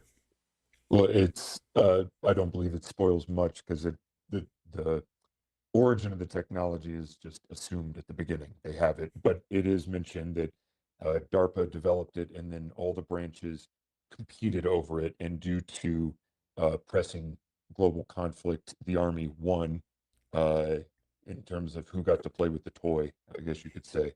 And that there is a sort of suggestions, which hasn't actually, I suppose, hasn't even been announced. So I guess I just announced it. But there is a sequel, and in that the politics come a little more to bear, which is, saying that we could use this technology in many places to the benefit of the world, whereas the Army, and there maybe is, you've heard the expression, certainly, that to a hammer everything looks like a nail. Uh, SOCOM gets this, everything to them looks like a nail, while as other people who are aware of the technology are saying, but we could use it to irrigate or transport manufacturing, or move people out of crises, or whatever it may be. And the response to that is, the minute that the world is aware we have this technology, it is no longer it no longer presents the strategic advantage to us. And then there's the greater consideration from the powers that be, that what happens when this is in the wrong hands. Yes. There's a line in the first book where they say you could put a bomb in the Oval Office, right? Because the way that technology works is, and this is part of the, not giving away much, it's in one of the early chapters, but they're explaining, we put up a bunch of satellites in the same way you see Starlink going up, that were weather satellites. You may have heard of this, and the lead character says, "No, I didn't hear about it." This, well, they weren't weather satellites; they're positioning satellites that essentially triangulate a marker onto the surface of the planet. Wherever that marker is, that's where the Red Rovers, which is the nickname of their team, are sent, and then all they have to do is press something with their fingerprints on their chest, and it launches them back to their origin. So Red Rovers. Wow. So so the technology is discussed technically, but this is not a story about the discovery or the origin of the technology. That is kind of happens before the book. So I mean, and that's fascinating, man. Oh, I love it. I love it. Um, my head is spinning with like, so like I want to ask so many like, so okay, so how does it work with it? The You're so spot on, and I love this idea because to me it draws a very similar. It's almost how the internet was first created, and it was this military thing. And then like you said, it gives us the strategic advantage. And then like, well, no, but we could use it to help so many people. And then little by little, and here we are years later, and it's cat memes and all types. Everybody's got their hands on it. Everybody has a voice. What I would love to know is, where did the idea for this story come from? I mean, obviously you have, you're working contracting and things, but why special operations? Why teleportation? Where did all this come from? Well, I suppose there are two origins. You never know how something synthesizes. I'm not even sure exactly the moment that the idea came to me, but I do remember it came to me with the title. So the title and the idea came out at the same time. I don't know if that's unique or interesting or meaningful, but I thought, I was very happy with the title. On the one hand, this is a world that you, or certainly your listening audience, knows. The greatest challenge in any direct action mission is the infiltration or the exfiltration. You can look at the Bin Laden raid, for example, and Yep. it was a near disaster. It was not a disaster in that they achieved the objective and executed the target. But there were many other failures during that mission, and I say that not callously to point at anybody, but the fact that a helicopter crashed, the fact Right. that there was a need to activate QRF elements. All of those factors are indicative of how difficult the execution of the mission was done very efficiently, quickly. Everything around it was a potential disaster. Even going back as far as Desert One, the very first Delta mission, it was an absolute infill disaster and exfil Right. disaster, both, in fact. Right, so both getting there and pulling out, and they didn't even have the opportunity for the mission. Weather can dictate the how a target is disposed. Many factors. Even as I'm sure you've heard these stories, commercial air travel. You can have guys who are flying commercially. The 160th isn't always available, or somebody may have to move from A to B. Bottom line is, looking at the effectiveness of an element on target, you are always considering, or you are assuming, and putting yourself in a precarious position, that you can get to the target and get away from the target, and that the primary and that the target objective can be served. You sort of assume those parts in planning a mission, or you can. And so on that hand, the question is, what if you removed those elements? What if all you had to do was execute on the target? What does that change? How does it change global warfare if you didn't have to figure out how to rappel down the side of the building, as we saw the SAS do, and figure out a way through a window, distracting the terrorist, if you could just suddenly be inside the building? There was it's something that was in my mind for quite a while, and I think informed the idea. I would have to source for you the article, but back in the early 2000s, there was a lab somewhere on the East Coast US that actually teleported some atoms.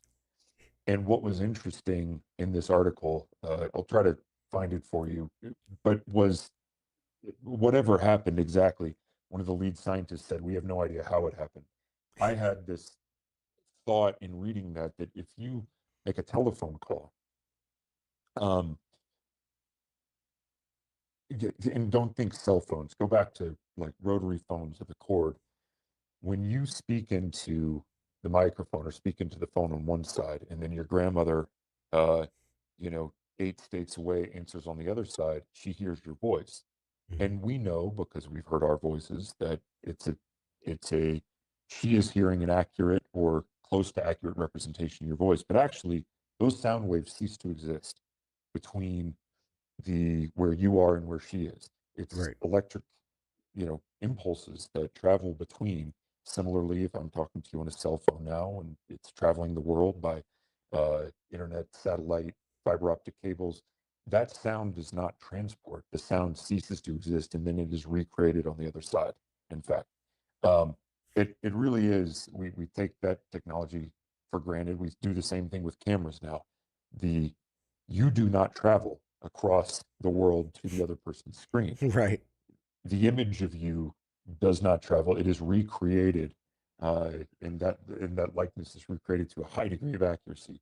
So I asked the question at some point, you know, added it to the pot that eventually boiled over to this book was um, there's been other representations of teleportation as sort of slipping between dimensions or something like that. Right. In the X-Men comics, which I presume you read, Nightcrawler went to I think he went like to the underworld, right? Like there Right. was there Yeah. was It's like always a. the smell of sulfur and bamboo Yep. that came out. So, um, but the idea that you are the idea to me that you can make a sound disappear in one place. It is made, it ceases to exist, and it is recreated somewhere else with incredible accuracy.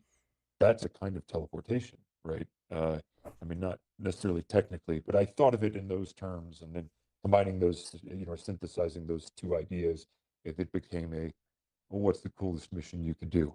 And so again, the book I wouldn't say is particularly tech heavy, but it's very action oriented. But that's the source of those ideas. I love it. I love it. The more you talk about it, the more like excited I get because talking about teleportation of it. I'm sure you've seen the movie The Prestige, right? Where they create this machine, and it's a copy, right? It's teleportation in that this person is ending up there, but it's a whole different person, and then you got to eliminate this person. I'm like, are there? Is it ever in this book? Is it ever kind of discussed this idea of like, are you if you cease to exist here and now you are over here, and then you cease to exist there and now you're over here, like, are you the same person? Are you like, is this a copy paste kind of thing? Like, do they ever kind of like go about the I don't know, the metaphysical kind of complications of like identity and am I me? Am I a copy? Am I a clone? Like kind of thing? There's nothing quite that existential, but without giving much away, there is something that I think your audience can relate to, and it is inspired by things certainly that have come out of the soft community over the decades, which is these operators are using this tech. They want to be the best. They are highly competitive and not necessarily stopping to consider the toll on their bodies.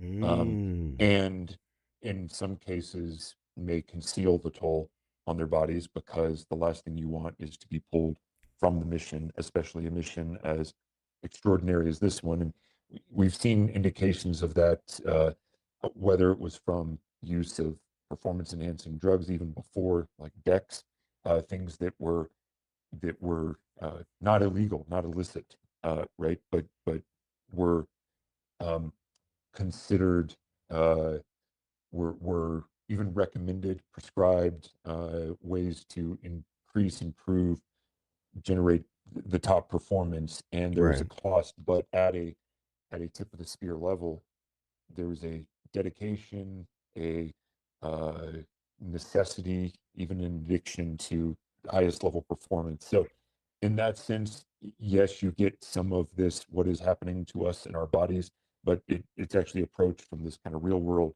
perspective. And, these are very practically minded guys who aren't necessarily, musing metaphysically. Interesting. And you kind of touched on it, and by all means, we can skip this if it gets even close to any kind of spoilery talk. But you kind of mentioned, like, I mean, well, if the bad guys get it, they could just drop a bomb somewhere. I mean, is that something where I mean, look at the real world today. We have there's missiles, and then there's interceptors, and these different things. Is that a situation where the military kind of goes like, maybe we can just take care of this problem by just shipping them a bomb, instantly, some Amazon 2-day delivery here, to instant delivery bomb, or do they use it just solely for troops to kind of get in there? At this at this stage and in this volume, uh, things may change a little bit in the sequel, but in this volume, it is only the direct action teams are getting access to this technology in the same way that, again, as we all know, first operational detachment, Delta they got the top tech, the first tech, before anyone else even knew it existed in some cases, everything but a lightsaber, um, and that we know of. Right. But and that's again, there's explanation for why that would be the only use of the technology. They put their hand up first and highest and said, there are things we need to do with it, wars we need to win, and we have the ability to do this in clandestine fashion. And if you see, there's literally like a prop room before they go on their missions. Do they need to dress locally? Do they need to carry local kit? Is this a NATO round country? Is it not? Can we, these things are all considered because they want this technology to be invisible. Now, that said, there is an element that is evoked a little bit, at least, which is in if you think, and this is fascinating to me, I actually thought a little bit about how to integrate this storyline into a time travel book. So something else specifically for you, the audience of one, Just me. just for you. If i- if you think of the Manhattan Project, if you've ever read the books Hmm. around it, or watched, the movie, the Christopher Nolan movie, um, it was one of the most, if not the most ambitious undertaking, technically, scientifically, um, and from a human resource perspective, government resource perspective. And on one side of the coin, one would assume this is completely impossible to replicate. But in reality, it turns out that everybody rushes to reproduce those efforts and have a nuclear weapons capabilities of their own. Yeah. And it is far easier than we would think. Once somebody cracks it, everybody else is quickly in line, to the point where our entire global effort becomes oriented around stopping the, you know, the dissemination, the reproduction of that technology. So in the case of the Red Rovers technology, this fictional technology, I think you would ask the same question. Uh, if we've cracked it, surely everyone else can crack it. And what happens at that point? Yeah. We don't quite go all the way there, but it is a, I guess you could say, a specter, that a shadow that is cast over the operations. No, I love the idea of that. a few years ago when you'd say chat GPT about something, people are, what was that? I don't, what was this? What is it? And now everybody has their own built-in AI, right? It's like they cracked it first, boom, everybody, there's going to be a copy of it. So that makes all the sense in the world that, okay, these guys have cracked it. That means it's doable. And given the right circumstances, someone else could. And you even look too at, for example, night vision, which was a game changer in terms of Yep.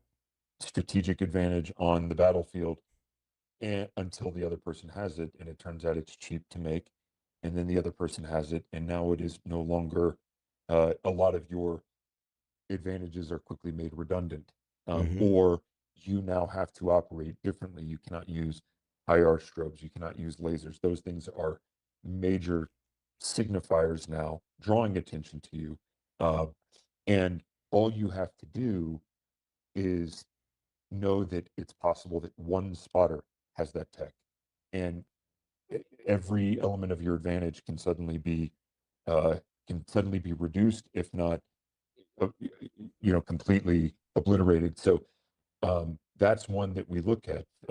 Thermal and night vision were an advantage that is no longer a game-changing advantage. We see it in drone technology too, except with that one, our overhang, the lead time for our advantage was minuscule, because we were already going to China. We'd already propped up their manufacturing.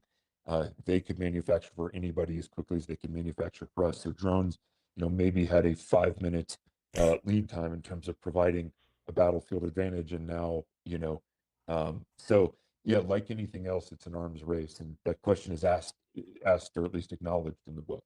Yeah, no, that makes all the sense in the world. Silly question. The Red Rovers, is that a play on the nursery rhyme, right? Like Red Rover, come on over, something like that. Like, is that, am I reading too much into it, or am I close? No, that's it. And this, they even joke, Red Rovers send, these motherfuckers over. And they you said I could say that on this Yeah, podcast, absolutely. right? Okay. So, or the show. Yeah, so that's the nickname that they give themselves. Again, their Echo detachment, which is also a play on words. The Echo, Right. following, Delta 2's. I guess you could call that an Easter egg, but yes, it is referring to the nursery rhyme and the playground game of sending somebody from one side to break through to the other. I love it. I don't know why it just clicked to me. I'm like, I get it. And even the idea, Echo team, I love the idea of like an echo is, that it goes out and it comes back. Right. And like, oh God, it's almost like a really good writer wrote this stuff. It's amazing. What, man, there's so, like, we're running short on, like, again, the time is flying by. I could talk about this forever. I love this. What is, in your opinion, if somebody's watching this and they want to, maybe they've got the idea, or you're second guessing, what's something, maybe a mistake that you've seen that new writers tend to make, right? What's something that people should look out for, keep an eye for, as a new writer? Oh, that's a good question. I don't know that I can speak for anyone but myself, but I do know it is a common pitfall to try and get things right the first time. If you are concerned about getting, even if it's just this sentence, even if it's spelling this word right, you will slow yourself down to such a degree that you will never get to the end, in my opinion. You can't, because the reality is there is no getting it right the first time. So the best thing to do is just get through the draft. And the second bit of advice may be that as soon as you get through the draft, this is not a child that you just gave birth to. There's nothing precious about this. No one cares about it but you, and it may be something you need to let die.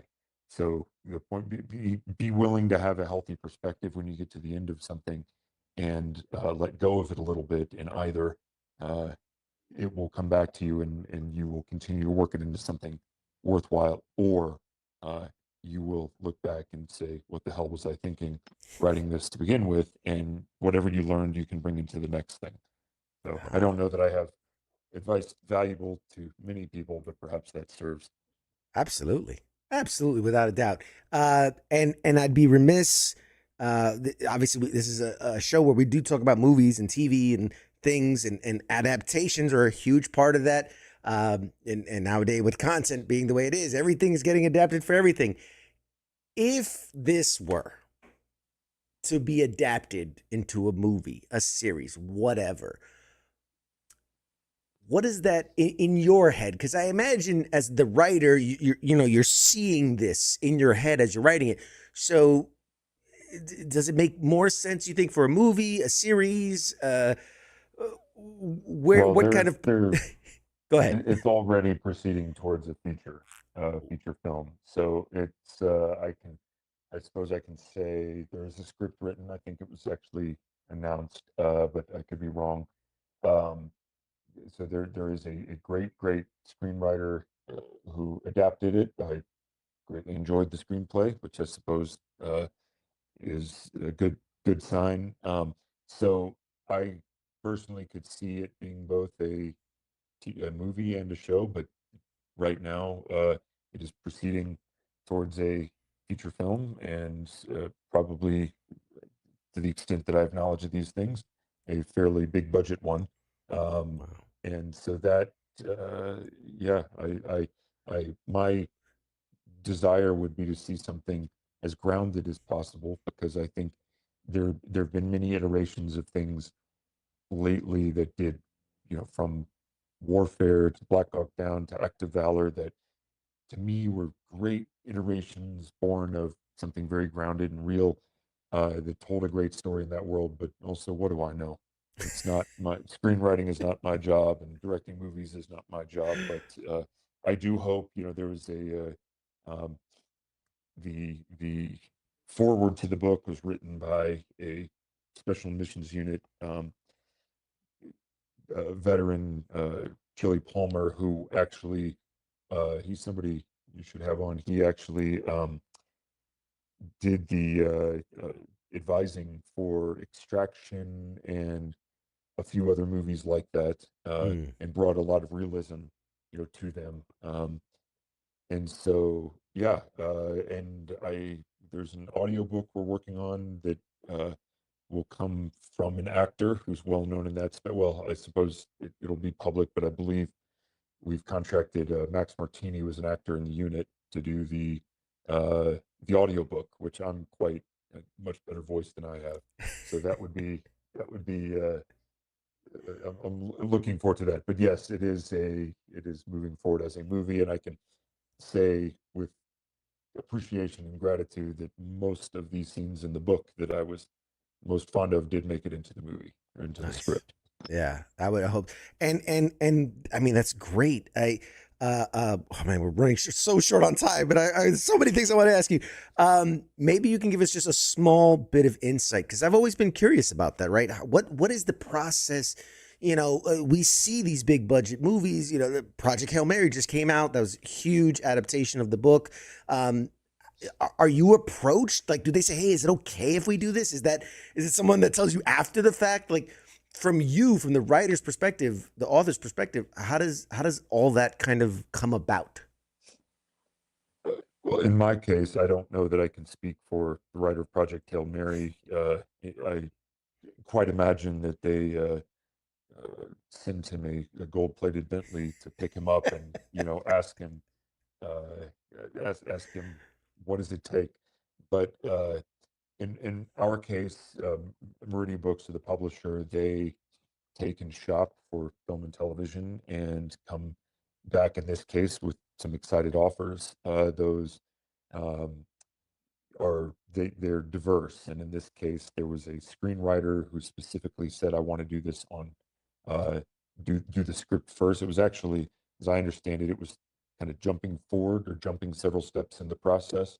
But the representatives of the publisher, they go out and the great thing about working in that process with this publisher is you're involved in every conversation. You still have ownership, so they don't do anything um, without you have to agree, you participate in it, but it's exciting. They're out there kind of playing matchmaker for you, and so they've had several successes. Both the representatives had lots of successes, the publisher as well. So we're kind of excited to get into the hopper for that one, and or at least move up the magazine until we're in the chamber and ready for our opportunity to head out to the target. And that was kind of the case with this one.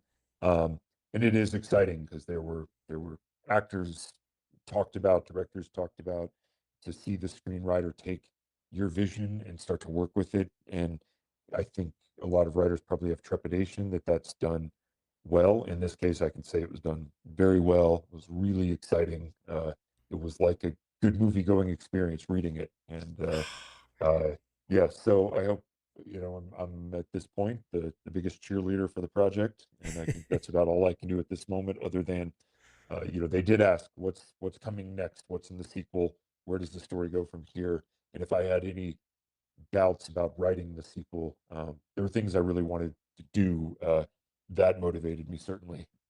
Wow. Wow, that's incredible. I man, oh, I'm excited. I can't imagine from your perspective. I'm excited. I'm super excited for this.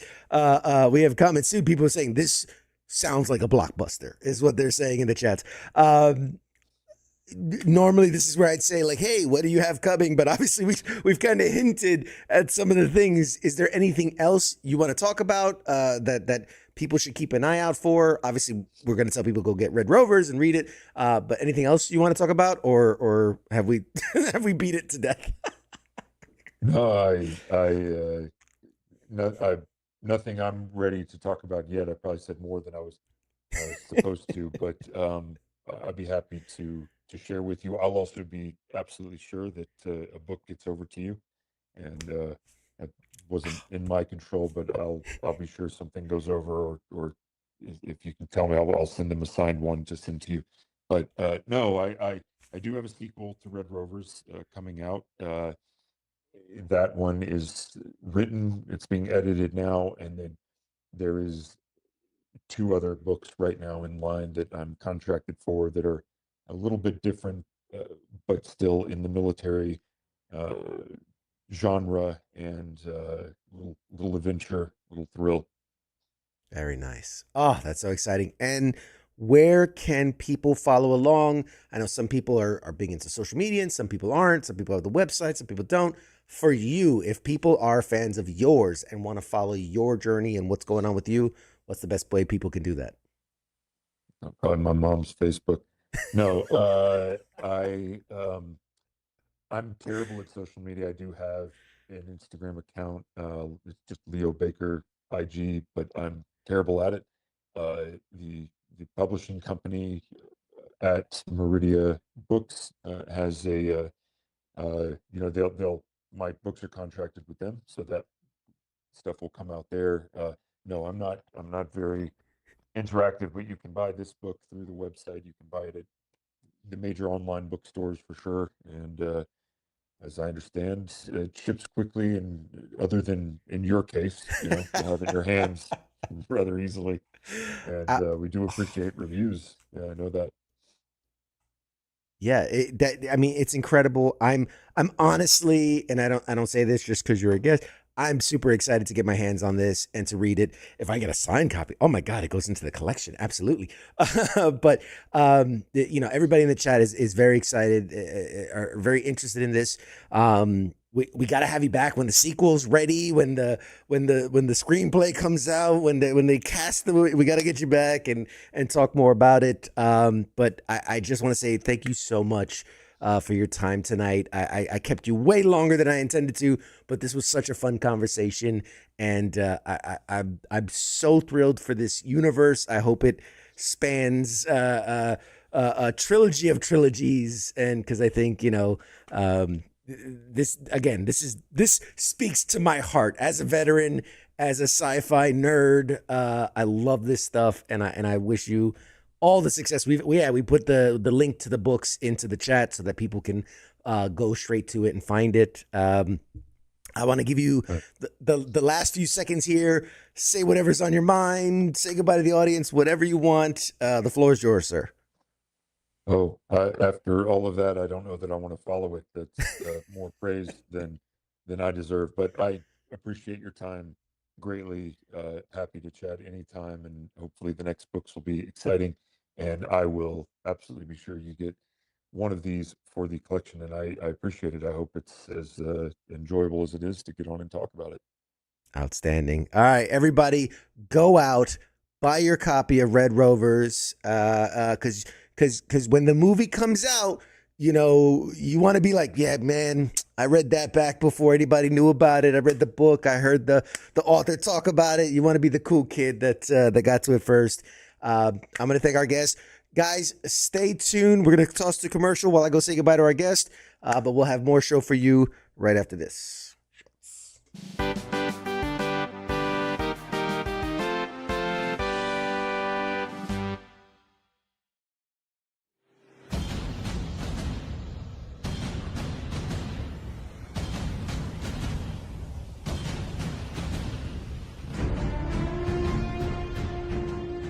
Hey, you there? Yeah, it is right, you. Let me ask you something, alright? Where the hell do you think that you're going? Oh, would you think because the show is going to commercial that means you get to just walk away? Well, CQ asked me to pass on the little message, alright? And it says, I'll be back.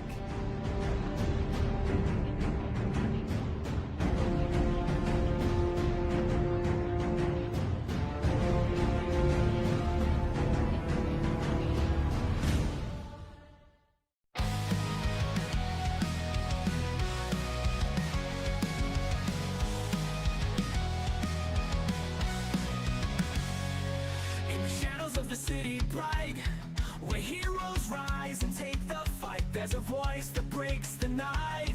It's CQ with the insight. From the comics to the silver screens, talking legends in those crazy scenes, pop culture trends and hidden themes. CQ reveals what it all means.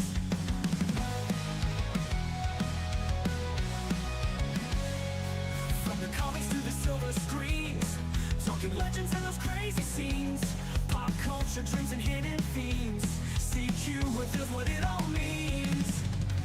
Pop culture warrior here to ignite, guiding through the tales of light. With CQ leading the charge so bright, we're ready for another flight. Pop culture warrior here to ignite, guiding through the tales of light. With CQ leading the charge so bright, we're ready for another flight.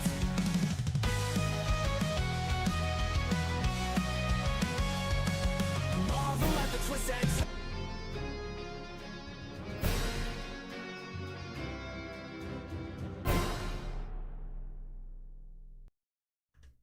Hey, we're back. Oh my God. I'm so jazzed up. Oh, man. Oh, Jesus Christ. I get so excited. Leo Baker's such a cool dude. So chill, so down to earth. Man, I wish him all the success for Red Rovers. I can't wait to get my hands on the copy. I was supposed to have it before the interview, but that's okay because now I'm going to get a signed copy. So there you go. Big shout out to my guest, Leo Baker, for joining us, talking about his book, Red Rovers, soon to be a major motion picture. It's coming, man. I'm telling you. Thank you to Mad Mike for joining us for the first hour, as always. And we are going to wrap it down, wind it down for the show tonight. Do we have any housekeeping items? I don't think so. Hey, Brian, how you doing, bud? You're here. You're late. You know how it is. You didn't show up 10 minutes early. You're late. Do we have guests? The only other guest right now on the calendar.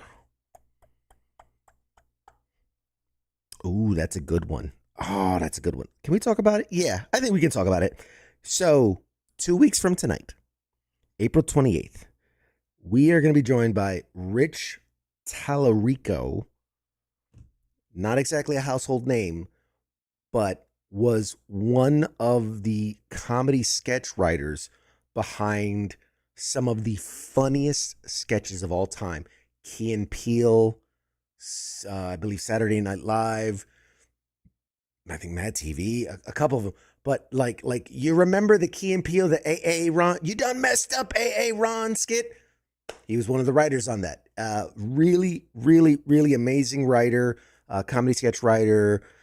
He's got some film properties that he's working on. He does stand-up comedy. I mean, he's everywhere. He teaches, he does all of it. He writes. Super excited for that conversation because we are going to dive deep into the comedy world, and anybody knows me knows I love comedy. So that is going to be fun. And then we're circling some other really talented guests as well for Monday edition, for Sports Bar, for the Reset. Got some very interesting things coming up. That's all I'll say about that. If you were tuning into last Friday to FTX, we showcased, we the crew at FTX are being immortalized with our very own playing cards for the game Super Show. It's a wrestling card game. The guys at FTX, myself, King, Jake, Joe, and Jose. So I had to think. We're all being immortalized as wrestlers in the world of Super Show, and that's happening, man. We're gonna be playable characters in this collectible card game. So very, very cool, very unique, one of a kind experience. I can't even put into words what it means as a guy who loves card games and video games and all those things. To be a character in a wrestling card game is not something I ever thought I'd say, but if it's something that people are interested in too, maybe we make it a thing you can buy. You know what I mean? It's right now it's going to be a very limited edition collectible item, but if there's enough demand for it, we'll make a WTF Nation Radio collector box with cards. I don't know. We'll figure that out. But for now, tune into all the other shows. We got a lot going around here at WTF Nation Radio, starting your week on Sundays with the Reset at noon. That's Dr. J's show. All your mental health questions, needs, answers, wants, desires, it's all there at the Reset. Reset your week. Reset your week off on the right foot with the Reset with Dr. J. Sundays at noon. King and Me and Monday edition on Monday nights. Pop Culture Warriors here on Tuesdays.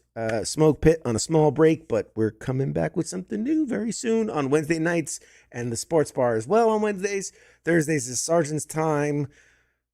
Bear with Ice as he's going through his changes. That sounds terrible. He's going through some changes. So there'll be a mix of lives and pre-records for Sergeant's Time, but you're still going to get your content every other Friday night right here in the CQ studios. We're having FTX, your in-game person-to-person tabletop gaming experience. And then Saturdays, weekend co-ops with Nemo, where he plays some fun cooperative video games. And you can, it's one of the cool ones because you can really kind of be part of the experience on weekend co-ops. You can, depending on the games he's playing, you can hop in and play with him. We also have a Discord channel. Check out our Discord channel, WTF Nation Radio on Discord. It's a really fun place to stay and talk and shoot the shit with hosts and other viewers between shows. We put out announcements. We do giveaways there. We try to keep it lively. We try to keep it lively between shows. It's a fun place to be a part of. I think that's everything. Yeah. Follow us on Facebook. Make sure you like, follow, subscribe, post a comment, share. I don't know. All the buttons. Whatever the buttons are on the platform you are watching, push them all. In fact, if you hit all the buttons, pretty sure something amazing happens. So there you go. Do that. All right, guys. Thank you so much for hanging out with us tonight on Pop Culture Warrior. We'll be back next week with more amazing pop culture news, stories, shares, our takes, our hot takes and whatnots, and all the greatest in what's happening in pop culture and interviews galore. Thank you for watching. Appreciate y'all. We'll see you next week. Shots.